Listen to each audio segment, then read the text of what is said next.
Jai Shri Krishna, Jai Sai Ram. Today's topic is ratio. It's a requested one. I got some requests to make a video on ratio and proportion, but before we understand what is proportion, we must know what do we mean by ratio. In my next video, I'll make you understand what do we mean by proportion. So today, first, let us understand what do we mean by ratio. See, this is the symbol. We represent ratio by this symbol. Okay. Now, ratio is a fraction that shows how many times a quantity is of another quantity of the same kind. Okay. Like, we are comparing two quantities by the process of division. Okay, here previously sometimes you have compared the quantity, how much more or how much less. Okay, at that time what do?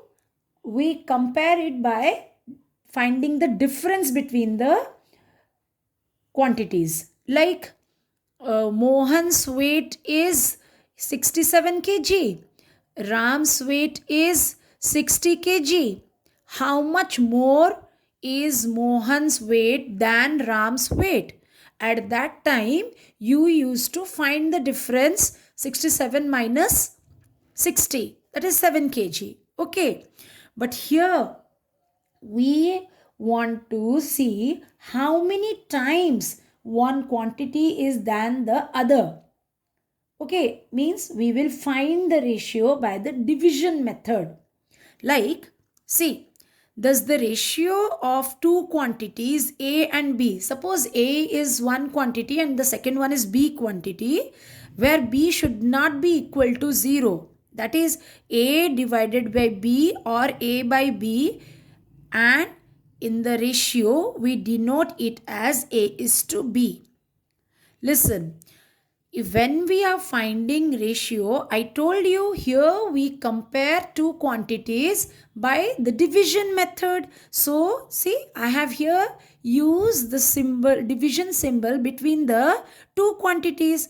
Division means you can write it as fraction as A by B, and in the ratio we need to denote it as A is to B. Okay, this is called is to. Is is to is to. Okay, I will explain all these things with some examples. In the ratio A is to B, the quantities or the numbers, here I have used A is to B. We can represent it as by any numbers like 3 is to 7, 11 is to 15, any number. Okay, so A, B I have taken because in algebra you take letters, English letters to represent the numbers. Okay, because 3 is to 7 are fixed. It is fixed. Whereas A and B are variables. This is not fixed. For A, I can take 3 or I can take 11 or any other number. But for B, again for B, I can take 7 or 15 or any other number. But if in place of A and B, I will write any number, then that will become fixed. Okay. So I don't need any fixed quantity. That's why I use the letters A and B. These are variables. A can be any number. B also can be any number. Okay. So understand this. In the ratio is to be, A is to B, the quantities or the numbers A and B are called the terms of the ratio. So, okay. So 3 is to 7. In this ratio, 3 and 7 are the terms of the ratio. In the ratio 11 is to 15, 11 and 15 are the terms of the ratio. Okay. Now, the first term, like in A is to B, the first term, it is called as antecedent. Okay. A is our first term, that is called as antecedent, and the later, that is the second one, second term is called as consequent. Okay. So the first term is called antecedent and the second term is called consequent. Now Just like in fraction, you make the fraction into simplest form by just dividing both the numerator and denominator by a common factor, and so that the numerator and denominator have only become co-prime numbers, means they have only factor 1 as common between them.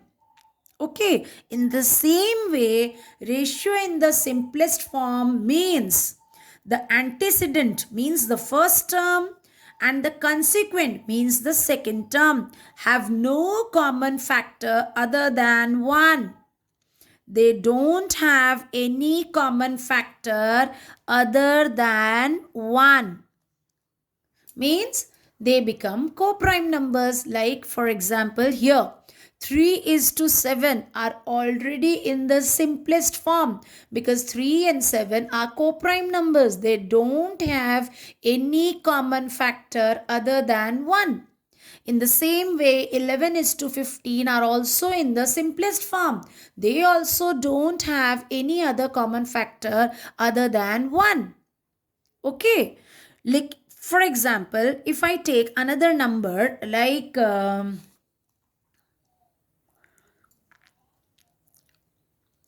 suppose 10:25, then what will be the simplest form? 10/25. Both are the multiples of 5. So divide by 5, divide by 5, this becomes 2/5. So 2/5 is the simplest form of the ratio 10:25. Okay? Just like as you do in fraction, in the same way you will find the simplest form of the ratios. Now we will discuss some points which you must remember while solving the questions of ratio. Okay. First is, in a ratio we compare two quantities. Okay. You compare two quantities here, A or B. You are comparing two quantities A and B. Now the comparison becomes meaningless if the quantities being compared are not measured in the same units. What does that mean? See, it is just meaningless to compare 20 bags with 200 crores. There is no relation between 20 bags and 200 crores. Okay. So here, first of all, when you are going to find the ratio, the units of the two quantities must be the same. You can compare 20 bags with 80 bags. You can compare 150 crores with 200 crores. But you cannot compare bags and crores. Okay. Similarly, units must be the same. Like to find the ratio of two quantities, they must be expressed in the same units. For example, 500 paise is to rupees 2. Here it is in paise, it is in rupees. You cannot compare, you cannot find the ratio. So what will you do? First, we will convert rupees 2 equals to 2 into 100, that is 200 paise. You already know.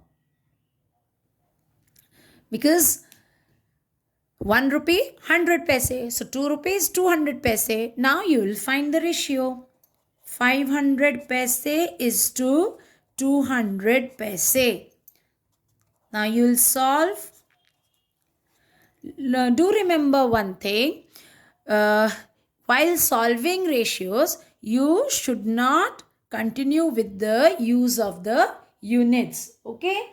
Because they are some abstract quantity. Okay, the ratio of any two quantities, I'll explain this in my second point.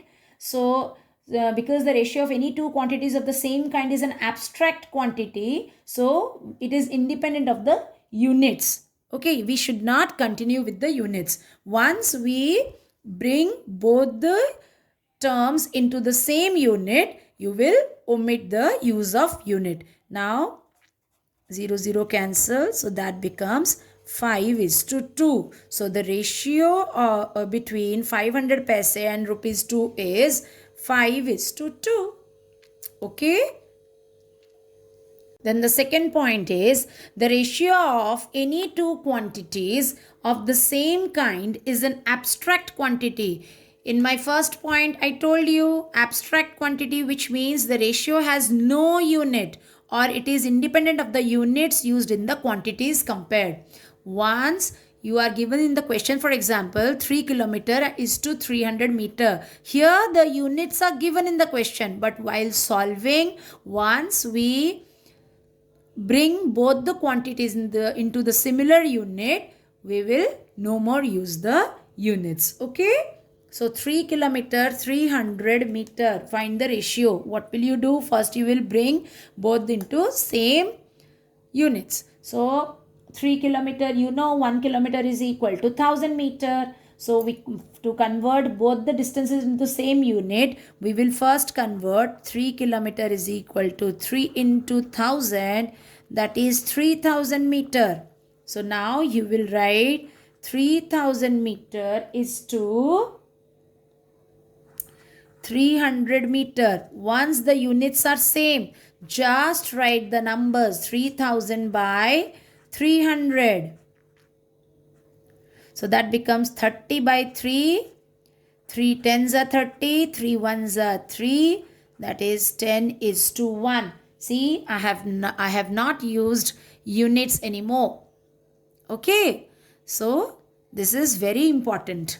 You, while finding the ratio, don't put units once you convert them into the same units. Now the third point, the order of the terms in a ratio A is to B is very important. Order of the term, what does that mean? Suppose I am comparing the number of boys and girls in a class. Okay, let me explain it to you in example. Number of boys in a class equals to 16. Number of girls in a class equals to 21. If I am asked what is the ratio between the boys and the girls, see, boys is to girls, then you will first write the number of boys 16 is to, then you will write the number of girls 21. So this is my first term boys 16, my second term girls is 21.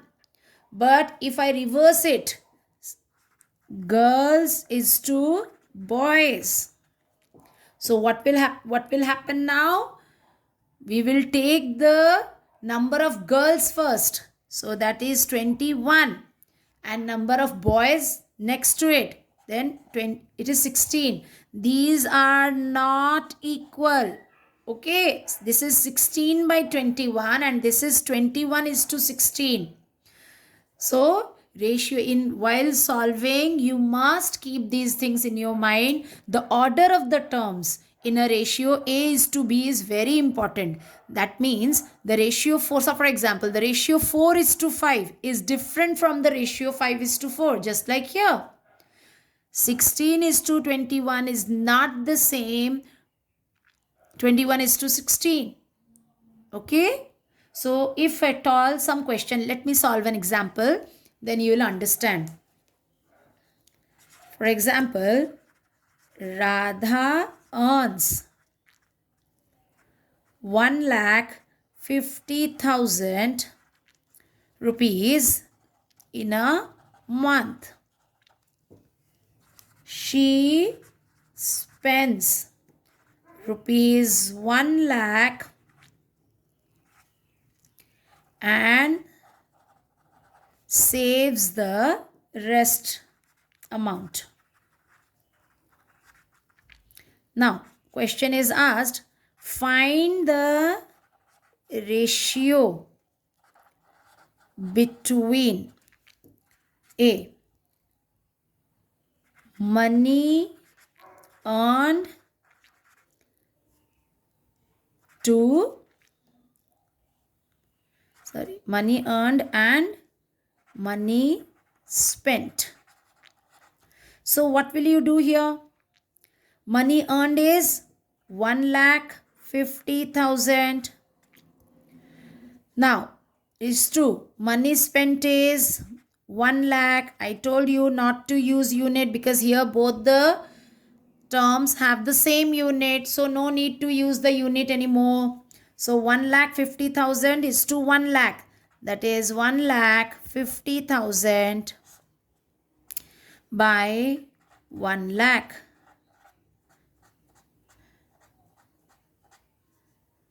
5 threes are 5 twos are, that becomes 3 by 2. That becomes 3 is to 2. This is the ratio. See, whatever is asked in the question, if money earned is asked, then you will write 1,50,000 first, then consequent will be money spent, that is 1 lakh. Okay. But if you are asked, suppose money spent is to money saved, you have to find the ratio. Okay, you have to find the ratio between money spent is to money saved. First you will find money saved. How much money is saved? First, money saved is what? Money saved is equal to rupees 1,50,000 minus 1 lakh. That is rupees 50,000. Now you will find the ratio. So to find the ratio, money spent is 1 lakh. See, whatever is asked first, you will write the quantity or you will write the number of that term first. Okay, so money spent is asked first, so you will write money spent first. That is 1 lakh by money saved. Money saved is 50,000. Now I'll convert this into simplest form. 5 ones are 5, 5 twos are 10. So that becomes 2 by 1. That is 2 is to 1. So the order of the terms is very important. If at all I am asked money spent, find the ratio of money spent and money earned, then it will be reversed. 1 lakh is to 1,50,000. If I am asked find the ratio between money saved and money spent, then it will become 50,000 is to 1,50,000. Okay. Once the terms are reversed, automatically the ratio will also be reversed. If here money earned is to money spent is 3 is to 2, then money spent is to money earned will be 2 is to 3. Similarly, money spent is to money saved is 2 is to 1. Then money saved is to money spent will be 1 is to 2. Hope you understand what is ratio and how to solve the questions regarding ratio. Stay tuned for my next video in which I'll explain you about proportion. Okay? Do like, share and subscribe. Radhe Radhe.